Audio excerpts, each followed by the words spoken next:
ಪ್ರಪಂಚ ಅತಿ ವಿಚಿತ್ರವಾದದ್ದು. ಎಂತಹ ಒಂದು ಸಂಘರ್ಷ! ಭಗವಂತನ ಲೋಕ ವೈಕುಂಠ ಲೋಕ, ರಾಗ ದ್ವೇಷ ಇಲ್ಲದೇ ಇದ್ದಂತಹ ಜಾಗ. ಅಲ್ಲಿಯೂ ಜಗಳ ಆಯಿತು ಅಂತ ಹೇಳ್ತಾರೆ. ಜಗಳ ಇಲ್ಲದಿದ್ದ ಮನೆ ಇಲ್ಲ ಅನ್ನೋದಕ್ಕೆ ಭಾಗವತ ಕೊಟ್ಟ ಇದೊಂದು ಉದಾಹರಣೆ. ನಮ್ಮ ದೇವರ ಮನೆಯಲ್ಲಿಯೂ ಜಗಳ ಆಯ್ತಂತೆ. ಬಾಗಿಲು ಕಾಯುವವರಿಗೂ ಒಳಗೆ ಪ್ರವೇಶ ಮಾಡುವವರಿಗೂ ನಡೆದ ಸಂಘರ್ಷ. ಭಾಳ ಕಷ್ಟದ ಕೆಲಸ ಅಂತಂದರೆ ವಾಚ್ಮ್ಯಾನ್ ಪೋಸ್ಟ್. ಯಾರನ್ನು ಬಿಡಬೇಕು, ಯಾರನ್ನು ಬಿಡಬಾರದು ಅನ್ನೋ ತೀರ್ಮಾನ ಮಾಡೋದೇ ತುಂಬ ಕಷ್ಟ. ಪುಟ್ಟ ಪುಟ್ಟ ಪುಟಾಣಿಗಳು ಬರುವುದು ಹೋಗೋದು. ಜಯವಿಜಯರಿಗೆ ಕಿರಿಕಿರಿ ಅನ್ನಿಸ್ತು. ಒಂದು ಸಲ ಬಂದರೆ ಸರಿ, ಮತ್ತೆ ಮತ್ತೆ ಬರ್ತಾ ಇದ್ದರೆ ರಗಳೆ ಆಗೋದಿಲ್ಲ. ನಮಗೇನೆ ಹೇಗೆ ಅನ್ನಿಸಿರ್ತದೆ, ಬೈದು ಬಿಡ್ತೇವೆ ನಾವು. ಎಂಥ ಗಲಾಟೆ ಮಾಡ್ತೀರಿ ಅಂತ. ಸನಕಾದಿಗಳು ಪೂರ್ವೇಶಾಂ ಪೂರ್ವತರಾಹ ಅಂತ ಹೇಳ್ತದೆ, ಬ್ರಹ್ಮದೇವರ ಮಾನಸ ಪುತ್ರರು. ಆದರೆ ಪುಟಾಣಿಗಳು ಪಂಚ ಷಟ್ ಹಾಯನ ಆರ್ಭಾಭಾಹ ಅಂತ ಭಾಗವತ ಹೇಳುತ್ತೆ. 5-6 ವರ್ಷದ ಕೂಸಿನ ಹಾಗೇನೆ. ಹೊರಗಿನ ದೇಹದ ಬೆಳವಣಿಗೆ ಇಲ್ಲ, ಆದರೆ ಒಳಗಿನ ತತ್ವಜ್ಞಾನದ ಪ್ರಕರ್ಷ ಬೆಟ್ಟಕ್ಕಿಂತ ಎತ್ತರವಾದ್ದು. ಹೊರಗೆ ನೋಡಿದರೆ ಪುಟಾಣಿಗಳ ಹಾಗೇನೆ. ಹಾಗಾಗಿ ಅವರು ಬರುವುದು ಹೋಗುವುದು ದೇವರ ಹತ್ರ ದೇವರಿಗೆ ತುಂಬ ಇಷ್ಟವಾದ್ದು. ಜ್ಞಾನಿಗಳು ಅಂದರೆ ದೇವರಿಗೆ ತುಂಬ ಇಷ್ಟ. ಹಾಗಾಗಿ ಸನಕಾದಿಗಳು ಬಂದರೆ ದೇವರು ತುಂಬ ಇಷ್ಟಪಡ್ತಿದ್ದ. ಈ ಜಯವಿಜಯರಿಗೆ ಕಿರಿಕಿರಿ ಆಯಿತು, ತಡೀತಾರೆ. ಸನಕಾದಿಗಳು ಶಾಪ ಕೊಡ್ತಾರೆ. ಅಸುರ ಯೋನಿಯಲ್ಲಿ ಹುಟ್ಟಿ ಅಂತ ಶಾಪ ಕೊಡ್ತಾರೆ. ದೇವರ ತನಕ ಹೋಗ್ತದೆ ಈ ಗಲಾಟೆ. ದೇವರು ಕೇಳ್ತಾನೆ, ಇಬ್ಬರದ್ದು ಕೇಳ್ತಾನೆ. ಸನಕಾದಿಗಳು ಹೇಳಿದರು, ಸ್ವಾಮಿ ನಾವು ಯಾವುದೇ ಫಲಾಪೇಕ್ಷೆ ಇಲ್ಲದೆ ದರ್ಶನಕ್ಕೆ ಬರ್ತಾ ಇದ್ದೇವೆ. ದೇವರ ದರ್ಶನಕ್ಕೆ ಬರುವಾಗ ಬಾಗಿಲು ಹಾಕಿದರೆ ಕೋಪ ಬರೋದಿಲ್ವ ನಮಗೆ? ಸ್ವಾಮಿ ನಮಗೆ ವ್ಯಥೆ ಆಗಿದೆ ಅಂತ. ದೇವರು ಹೇಳ್ದ, ನೀವು ಹೇಳಿದ್ದು ಸರಿ ಇದೆ, ನಾವು ಶಾಪ ಕೊಟ್ಟಿದ್ದೇವೆ ಅಂತ ಹೇಳ್ದ. ನೀವು ಹೇಳಿದ್ದು ಸರಿ ಇದೆ ಅಂತ ಹೇಳ್ದ. ಜಯವಿಜಯರ ಹತ್ರ ಕೇಳ್ತಾನೆ, ಏನು ನಿಮ್ಮದು ಕತೆ ಅಂತ. ಸನಕಾದಿಗಳು ಈ ಪುಟಾಣಿಗಳು ಯಾವಾಗಲೂ ಬರ್ತಾ ಇದ್ದರು, ಯಾವಾಗಲೂ ಬಂದರೂ ಕಿರಿಕಿರಿ ಆಗುವುದಿಲ್ವ ಅಂತ. ನೀವೇನು ಮಾಡಿದಿರಿ? ತಡೆದಿದ್ದೇವೆ ಅಂತ. ಅಯ್ಯೋ ತಡಿಬಾರ್ದಿತ್ತಲ್ಲ. ಅಲ್ಲ ಸ್ವಾಮಿ, ನಮ್ಮನ್ನು ಇಟ್ಟದ್ದು ಯಾಕೆ ನೀನು? ಯಾರು ಬರಬಾರ್ದು ಅವ್ರು ತಡಿಬೇಕು. ದೇವರು ಹೇಳಿದ, ಯಾರು ಬರಬಾರ್ದು ಅವರನ್ನು ತಡಿಬೇಕೇ ಹೊರತು ಯಾರು ಬರಬೇಕೋ ಅವರನ್ನು ತಡೆಯಬಾರದು. ಬೋರ್ಡ್ ಹಾಕಿರ್ತೇವೆ, ಇಂಥವರು ಬರಬಾರ್ದು, ಅವರನ್ನು ತಡಿ.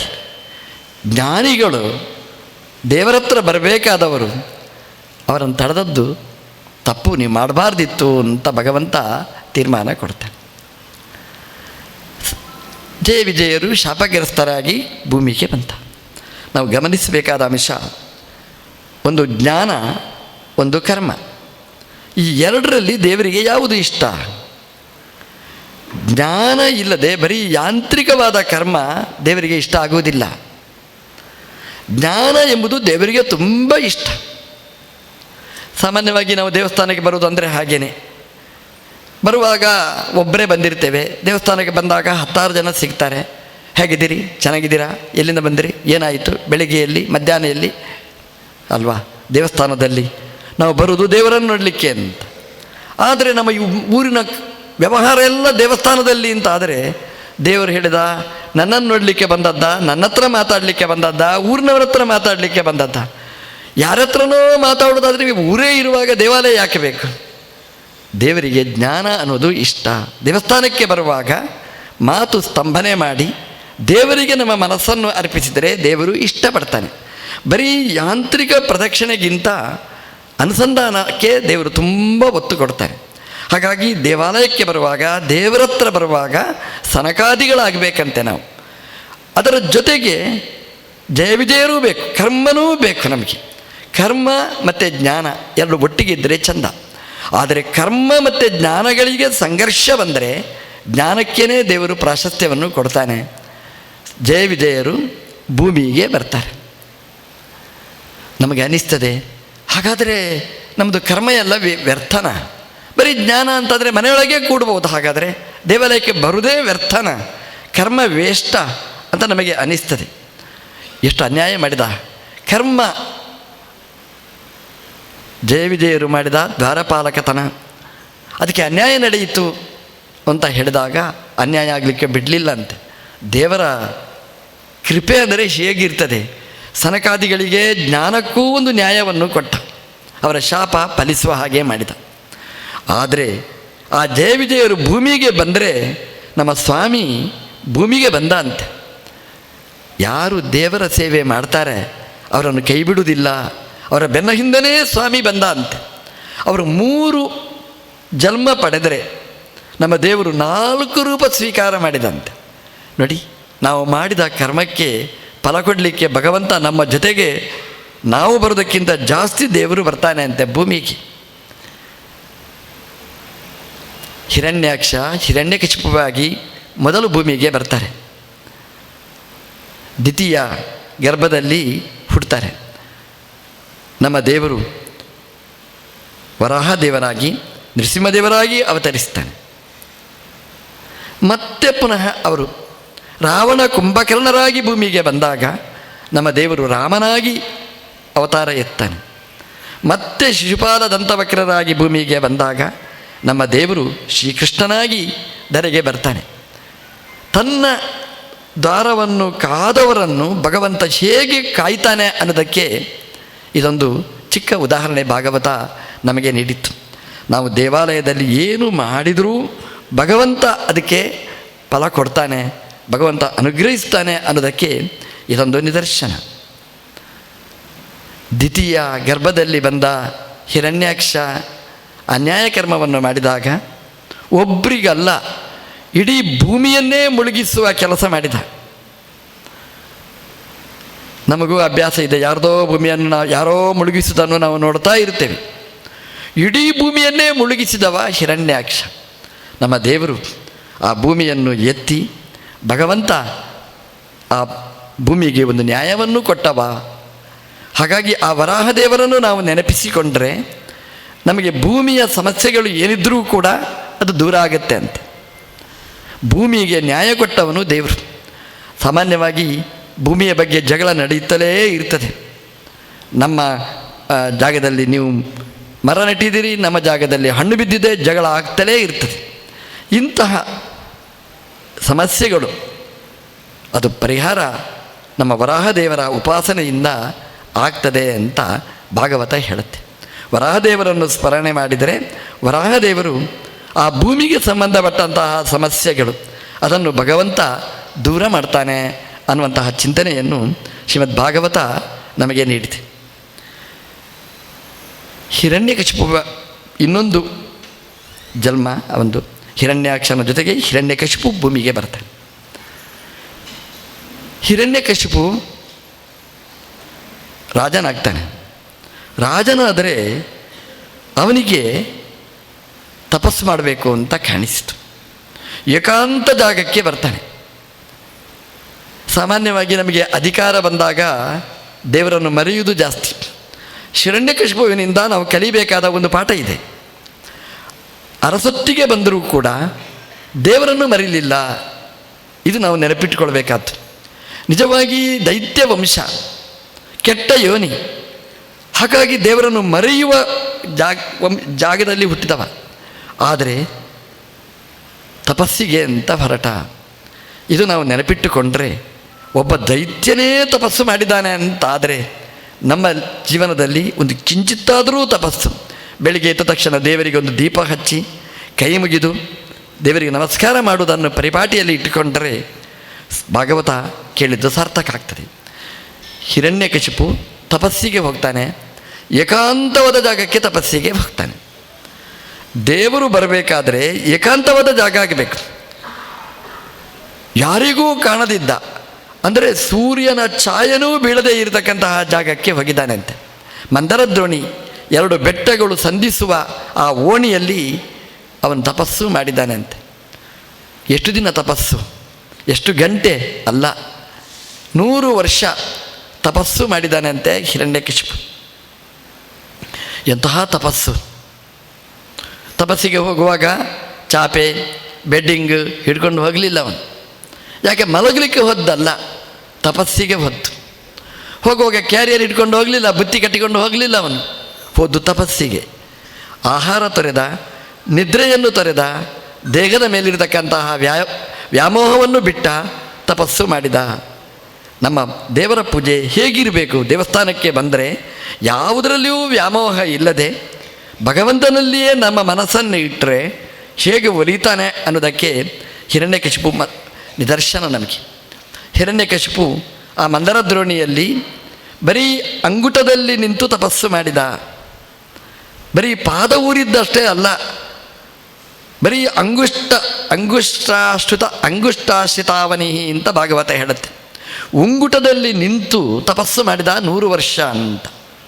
ಈಗ ಬೇಡ, ಮನೆಗೆ ಹೋಗಿ ನೋಡಿ, ಒಂದು 2 ನಿಮಿಷ ನಿಲ್ಲಿ. ಬರೀ ಅಂಗುಷ್ಟದಲ್ಲಿ ನಿಲ್ಲಕ್ಕೆ ಸಾಧ್ಯನಾ? ಯಾರನ್ನಾದರೂ ಪಕ್ಕದಲ್ಲಿ ನಿಲ್ಲಿಸಿ, ಬಿದ್ದರೆ ಕಷ್ಟ. 1 ನಿಮಿಷ ಅಲ್ಲ, 1 ಗಂಟೆ ಅಲ್ಲ, 100 ವರ್ಷ ಅಖಂಡವಾಗಿ ನಿಂತು ತಪಸ್ಸು ಮಾಡಿದ್ದಾನೆ. ಆ ತಪಸ್ಸು ಎಷ್ಟು ವ್ಯಗ್ರ ಆಗಿರಬೇಕು ಅಂತ ಒಂದ್ಸಲ ಆಲೋಚನೆ ಮಾಡಿ. ಊರ್ಧ್ವ ಬಾಹು, 2 ಕೈಯನ್ನು ಮೇಲಕ್ಕೆತ್ತಿ ತಪಸ್ಸು ಮಾಡಿದ್ದಾನೆ ಅಂತ. ಊರ್ಧ್ವ ಬಾಹು ಅಂತ ಅಂದರೆ ಪೂರ್ತಿ ಶರಣಾಗತನಾಗಿದ್ದೇನೆ ಅಂತ, ಪೂರ್ತಿ ಶರಣಾಗತನಾಗಿ ತಪಸ್ಸನ್ನು ಮಾಡಿದ್ದಾನೆ. ತಪಸ್ಸು ಅಂದರೆ ಎಲ್ಲಿವರೆಗೆ ಅಂತಂದರೆ ತನ್ನ ಗುರಿ ಮುಟ್ಟುವ ತನಕ. ಇದು ಭಾಗವತ ಹೇಳುವುದೇ ಹೀಗೆ. ನಮ್ಮದು ದೇವರ ಸೇವೆ ಮಾಡಿ ಅಂದರೆ ಹೇಳಿದ ತಕ್ಷಣವೇ ಕೇಳ್ತೇವೆ ಎಷ್ಟು ದಿನ ಅಂತ. ಪ್ರದಕ್ಷಿಣೆ ನಮಸ್ಕಾರವನ್ನೇ ಮಾಡಿ ಶಂಕರನಾರಾಯಣನಿಗೆ ಅಂತಂದರೆ ಎಷ್ಟು ದಿನ ಅಂತ ಕೇಳ್ತೇವೆ. ಅದು ವಿಘ್ನ ಅಂತೆ, ಅದು ಅಪಶಕುನ ಅಂತ ಹೇಳ್ತಾರೆ. ಎಲ್ಲಿವರೆಗೆ ಅಂತಂದರೆ ನಮಗೆ ಇಷ್ಟ ಸಿದ್ಧಿ ಆಗುವ ತನಕ ಅಂತ ಅದಕ್ಕೆ ಅರ್ಥ. ಒಂದು ಬೀಜ ಬಿತ್ತಿದರೆ ಎಷ್ಟು ದಿನ ಅದಕ್ಕೆ ನೀರು ಹಾಕಬೇಕು ಅಂತಂದರೆ ಮರ ಆಗುವ ತನಕ, ಹಣ್ಣು ಬಿಡುವ ತನಕ. ಹಣ್ಣು ನಮಗೆ ಎಲ್ಲಿವರೆಗೆ ಬೇಕೋ ಅಲ್ಲಿವರೆಗೆ. ಹಿರಣ್ಯಕಶಿಪುವಿನ ತಪಸ್ಸು 100 ವರ್ಷ ಮುಂದುವರಿಯಿತು. ಮನುಷ್ಯಲೋಕ ಅಲ್ಲ, ದೇವಲೋಕ ಬಿಸಿ ಆಯಿತು ಅಂತ ಹೇಳುತ್ತೆ. ದೇವತೆಗಳು ಬ್ರಹ್ಮದೇವರಿಗೆ ಪ್ರಾರ್ಥನೆ ಮಾಡ್ತಾರೆ. ಬ್ರಹ್ಮದೇವರು ಭೂಮಿಗೆ ಬರ್ತಾರೆ. ಹಿರಣ್ಯಕಶಿಪು ಇದ್ದಲ್ಲೇ ಬಂದು ಮಾತಾಡಿಸ್ತಾರೆ. ಮಾತಾಡಲಿಕ್ಕಾಗುವುದಿಲ್ಲ. ಯಾಕೆಂತಂದರೆ ಪ್ರಾಣಾಹ ಅಸ್ಥಿಷು ಶೇರತೆ, ಏನಿಲ್ಲ ಅವನಿಗೆ. 100 ವರ್ಷ ಉಪವಾಸ ಕೂತರೆ ಹೇಗಿರ್ಬೋದು? ಒಂದು ದಿನ ಏಕಾದಶಿ ಮಾಡ್ತೇವೆ ಅಂತ ಹೇಳುವಾಗಲೇ ನಾವು ಇಷ್ಟು ಸಣಕಲಾಗಿ ಬಿಡ್ತೇವೆ. 100 ವರ್ಷ ತಪಸ್ಸು ಮಾಡಿದ್ರೆ ಅನ್ನ ಆಹಾರ ಎಲ್ಲ ತೊರೆದು ಹೇಗಿರ್ಬೋದು? ಬರೀ ಎಲುಬು ಮಾತ್ರ ಇತ್ತಂತೆ. ತಪಸ್ಸು ನಿಲ್ಲಿಸಲಿಲ್ಲ ಅಂತ. ಮಾತಾಡಬೇಕು, ಹೇಗೆ ಮಾತಾಡಬೇಕು? ಮಾತಾಡಲಿಲ್ಲ, ಮಾತಾಡಲಿಕ್ಕಾಗಲಿಲ್ಲ. ಮೈಯೆಲ್ಲ ಹುತ್ತ ಬೆಳೆದು ಅವನು ಮಣ್ಣು ಪಾಲಾಗಿದ್ದ. ಬ್ರಹ್ಮದೇವರು ಬಂದರು, ಮಾತಾಡ್ತಾರೆ. ಎಂಥ ತಪಸ್ಸು! ಮಾತಾಡು ಹಿರಣ್ಯಕಶಿಪು ಅಂದರೆ ಮಾತಾಡೋದಿಲ್ಲ. ಎಂಥ ಯೋಗ ನೋಡಿ ಅವನಿಗೆ. ದೇವತೆಗಳು ಬಂದು ಮಾತಾಡಿಸ್ತಾರೆ ನೋಡಿ. ಏನು ಹೇಳು, ನಿನಗೇನು ಬೇಕು ಕೇಳು ಅಂತ. ನಮ್ಮ ತಪಸ್ಸು ನಿರಂತರವಾಗಿದ್ದರೆ, ನಮ್ಮ ತ್ಯಾಗ ನಿರಂತರ ಇದ್ದರೆ ದೇವತೆಗಳೇ ನಮ್ಮ ಹತ್ರ ಮಾತಾಡಿಸ್ತಾರೆ ಅನ್ನೋದನ್ನು ಭಾಗವತ ನಮಗೆ ನೆನಪಿಸಿದೆ. ಅವನಿಗೆ ಮಾತಾಡಲಿಕ್ಕಾಗಲಿಲ್ಲ. ದೇಹದ ಮೇಲೆ ಇದ್ದ ಎಲ್ಲ ಮೋಹವನ್ನು ಕಳ್ಕೊಂಡಿದ್ದಾನೆ. ತಾಕತ್ತೇ ಇಲ್ಲ ಅವನಿಗೆ. ಬ್ರಹ್ಮದೇವರು ತನ್ನ ಕಮಂಡಲಿನಿಂದ ಜಲವನ್ನು ಪ್ರೋಕ್ಷಣೆ ಮಾಡ್ತಾರೆ ಅಂತ. ಶರೀರ ಬಂತು, ಅದೇ ತಾಕತ್ತು ಬಂತು. ಮೊದಲನೇ ಶರೀರಕ್ಕಿಂತ ಬಂಗಾರದ ಶರೀರ ಬಂತಂತೆ. ಹಿರಣ್ಯಕಶಿಪು ಅಂತ ಅವನ ಹೆಸರಾಯಿತು. ಅವನಿಗೆ ಬಂಗಾರದಂತಹ ಭೋಗ ಶರೀರ ಅವನಿಗೆ ಸಿಕ್ಕಿತು. ನಾವು ದೇವತೆಗಳಿಗೋಸ್ಕರ ತ್ಯಾಗ ಮಾಡಿದರೆ ದೇವತೆಗಳು ನಾವು ಏನು ನಿರೀಕ್ಷೆ ಮಾಡ್ತೇವೆ ಅದಕ್ಕಿಂತ 100 ಮಡಿ ಜಾಸ್ತಿ ನಮಗೆ ಕೊಡ್ತಾರೆ. ನಮಗೆ ದೇವಸ್ಥಾನಕ್ಕೆ ಬಂದು ನಮಸ್ಕಾರ ಮಾಡಬೇಕು ಅಂತ ಇರ್ತದೆ. ಮಾಡಲಿಕ್ಕೆ ಸ್ವಲ್ಪ ಸಂಕೋಚ. ಯಾಕೆಂದರೆ ನಮ್ಮ ಅಂಗಿಯಲ್ಲಿ ಬಟ್ಟೆಯಲ್ಲಿ ಇಲ್ಲಿ ಕೊಳೆ ಆಗುತ್ತೋ ಅಂತ ಭಯ. ಹಿರಣ್ಯಕಶಿಪು ಬಟ್ಟೆಯಲ್ಲಿ ಅಲ್ಲ, ಈ ದೇಹವನ್ನೇ ತೊರೆದ. ಆದರೆ ಅದಕ್ಕಿಂತ ವಿಶಿಷ್ಟವಾದ ಶರೀರವನ್ನು ಪಡೆದ. ಒಂದು ಬಟ್ಟೆ ಕಪ್ಪಾದರೆ ಏನಂತೆ, ಅಂತಹ ಬಟ್ಟೆ ಒಂದು ರಾಶಿ ರಾಶಿ ಕೊಡುವ ತಾಕತ್ತು ನಮ್ಮ ದೇವರದ್ದು. ದೇವಸ್ಥಾನದಲ್ಲಿ ದೇವರಿಗಾಗುವಾಗ ನಾವು ಮೋಹ ಲೋಭ ತೋರಿಸಬಾರದು. ಅದು ಹಿರಣ್ಯಕಶಿಪುವಿನಿಂದ ನಾವು ಕಲಿಬೇಕಾದ್ದು. ಹಿರಣ್ಯಕಶಿಪುವಿನನ್ನು ಮಾತಾಡಿಸ್ತಾನೆ. ಆ ಶರೀರ ಬಂದ ಬಳಿಕ ಬ್ರಹ್ಮದೇವರು ನಿನಗೇನು ಬೇಕು ಅಂತ. ಅವನು ಸಹಜವಾಗಿಯೇ ಹೇಳಿದ, ಮೃತ್ಯುರು ಮಾಭೂತ್ ಮಮ ಪ್ರಭೋ, ನಾನು ಸಾಯಬಾರದು ಅಂತ ಕೇಳಿದ. ಬ್ರಹ್ಮದೇವರು ಹೇಳಿದರು ಅದೊಂದಾಗುವುದಿಲ್ಲ ಅಂತ ಹೇಳಿದರು. ಯಾಕಂದರೆ ಬ್ರಹ್ಮದೇವರ ಡಿಪಾರ್ಟ್ಮೆಂಟ್ ಅಲ್ಲ, ಸಾಯುವುದೇ ಇಲ್ಲ ಅಂತ ಮಾಡಲಿಕ್ಕಾಗುವುದಿಲ್ಲ, ಅದು ಭಗವಂತನ ಧರ್ಮ. ಅದು ನಮಗೆ ಅನಿಸ್ತದೆ ಈಗೊಂದು ವರ ಕೇಳ್ಬೋದಾ ಅಂತ. ಗುಟ್ಟಲ್ಲಿ ಕೇಳಿದ್ರೆ ನಮಗೂ ಹಾಗೆ ಅನಿಸುವುದಿಲ್ವ? ದೇವರು ಬಂದು ಕೇಳಿದರೆ ಏನು ಬೇಕು? ದೇವರೇ ನಾನು ಪರ್ಮನೆಂಟಾಗಿ ಉಳಿಬೇಕು, ಪಕ್ಕದ ಮನೆಯು ನಾಳೆನೇ ಸಾಯಬೇಕು ಅಲ್ವಾ? ನಮ್ಮದು ವರ ಅಂದರೆ ಹಾಗಿರುತ್ತೆ ನೋಡಿ. ಹಿರಣ್ಯಕಶಿಪು ಕೇಳಿದ್ದು ಸಹಜನೇ, ಮೃತ್ಯುರು ಮಾಭೂತ್ ಮವಪ್ರಭೋ, 100 ವರ್ಷ ತಪಸ್ಸು ಮಾಡಿದ್ದೇನೆ, ನಾನು ಪರ್ಮನೆಂಟಾಗಿ ಶಾಶ್ವತವಾಗಿ ಉಳಿಬೇಕು ಅಂತ. ಬ್ರಹ್ಮದೇವರು ಹೇಳಿದರು ಶಾಶ್ವತ ಉಳಿಲಿಕ್ಕೆ ಈ ಮರ್ತ್ಯ ಲೋಕದಲ್ಲಿ, ಸಾಯುವ ಲೋಕದಲ್ಲಿ ಸಾಧ್ಯ ಇಲ್ಲ ಅಂತ ಹೇಳಿದರು. ಕೊನೆಗೆ ಕಂಡೀಷನ್ ಹಾಕ್ಬಿಡ್ತಾನೆ, ಮೇಲೆ ಸಾಯಬಾರ್ದು, ಕೆಳಗೆ ಸಾಯಬಾರ್ದು, ಒಳಗೆ ಹೊರಗೆ, ನದಿವ ನರಾತ್ರು, ಹಗಲು ರಾತ್ರಿ ಸಾಯಬಾರ್ದು ಎಲ್ಲ ಕೇಳ್ತಾನೆ. ಬ್ರಹ್ಮದೇವರು ಆಯಿತು ಆಯಿತು ಅಂತ, ನಮೃಗೈ ನಮಾನುಷೈರಪಿ, ಪ್ರಾಣಿಯೂ ಕೊಲ್ಲಬಾರ್ದು ಮನುಷ್ಯನೂ ಕೊಲ್ಲಬಾರ್ದು, ಆಯಿತು ಅಂತ ಬ್ರಹ್ಮದೇವರು ವರವನ್ನು ಕೊಡ್ತಾರೆ. ನೋಡಿ, ದೇವತೆಗಳು ನಮಗೆ ಒಲಿದರೆ ನಾವು ಏನು ಬೇಕು ಅಂತ ಕೇಳ್ತೇವೆ ಅದೆಲ್ಲವನ್ನೂ ಕೊಡ್ತಾರೆ ಅಂತೆ. ದೇವತೆಗಳಿಗೆ ಆ ಶಕ್ತಿ ಇದೆ. ಶರೀರವನ್ನು ಕೊಟ್ಟ ದೇವತೆಗಳಿಗೆ ಈ ಶರೀರಕ್ಕೆ ಸಂಬಂಧಪಟ್ಟ ಯಾವುದು ಭೋಗ ವಸ್ತುಗಳು ಏನು ಕೇಳಿದರೂ ಕೊಡ್ತಾರೆ ಅಂತೆ.